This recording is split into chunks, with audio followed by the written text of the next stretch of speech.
Tableside Talk. My name is Cam Kelly. I'm a commercial real estate broker with the Langert Commercial Group, and to my right is Evan Langert. Hey everyone, again I'm Evan Langert. I am the founder and the principal of the Langert Commercial Group.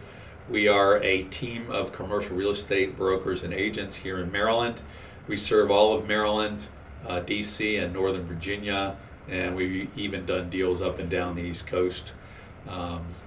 And we do these tableside talks, we call them, because I've been in the industry for 37 years and the last 15 or so as a broker.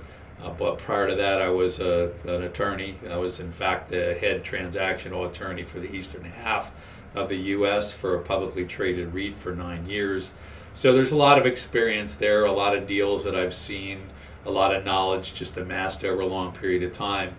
And we do these to talk about certain topics, certain questions that we get, where we think you having this information at your disposal will help you with your transaction or help you know some things to consider and look at when you're looking at your own commercial real estate portfolio or acquisitions. So with that in mind, Cam, what are we talking about today? Well, today, Evan, it's a fairly basic question, but I think a loaded one, and it is this.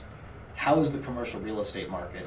I'm sure you get that asked a lot, maybe from, when we talk to residential agents or even just people in general, striking up a casual conversation. Hey, Evan, how's the commercial real estate market? And how do you typically answer that question? Yeah, I laughed for good reason. We do get that question all the time, and I think people expect a simple answer. But within the confines of commercial real estate, you have 5 major property types and a couple of ancillary property types. So you have retail, you have office, you have industrial, you have multifamily apartments, condos, things along that, condo projects.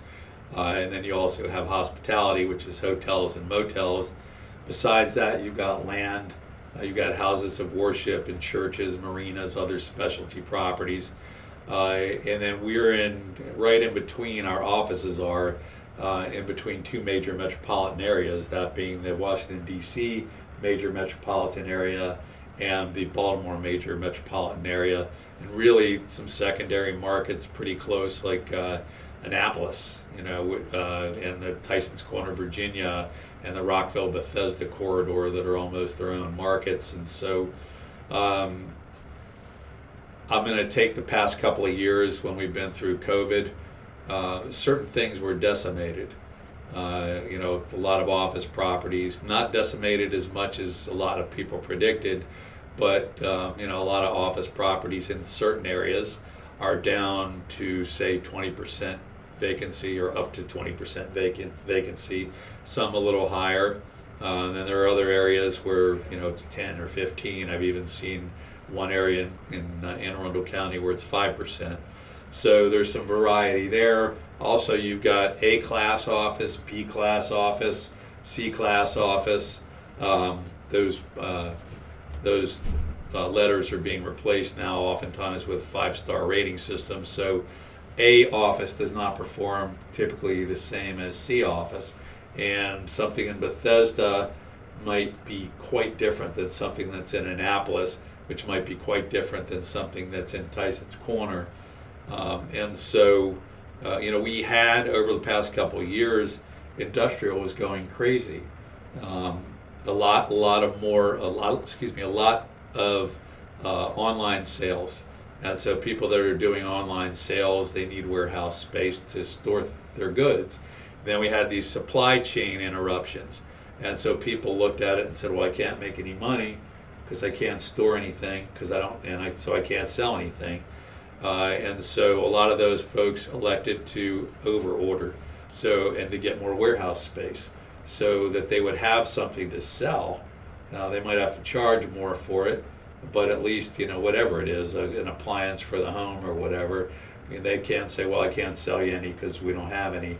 They can say, well, I'm going to sell you some because they overordered.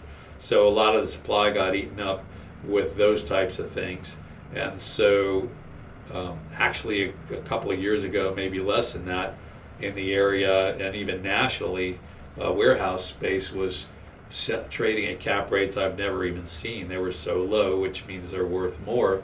So in the middle of that pandemic, the industrial, for the most part, was doing great. Not all of it, but a lot of it. And then people talk about retail. Well, a lot of retail really got hammered. But again, not as hammered as people talked about. There were prognostications that 1 out of every 2 restaurants would go out. But then when times get bad, certain restaurants people stop eating at. They want to save money. So they might go down a step or two to the next class of restaurants. And those people go down, to the fast food or quick service or whatever. So, I think during the pandemic, like the lines at Chick-fil-A were probably as long as I've ever seen them. So if you're looking at that, or at the Dunkin' Donuts or certain other things, if you're out west, the In-N-Out burgers and things along that line, they didn't suffer at all. They did fine. They did quite well, and their cap rates compressed. Dollar General stores or other dollar stores where people would shop at them to save money, they did really well.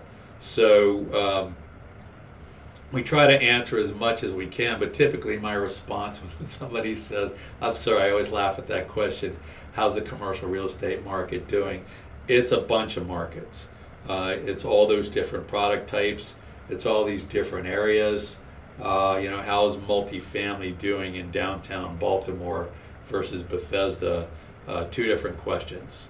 And so, again, when we do these tableside talks, we're giving you general information. You've got a specific investment type maybe that you're looking at, a specific area. And so the best thing to do is call us or email us. We make ourselves available, and we don't charge for initial consultations.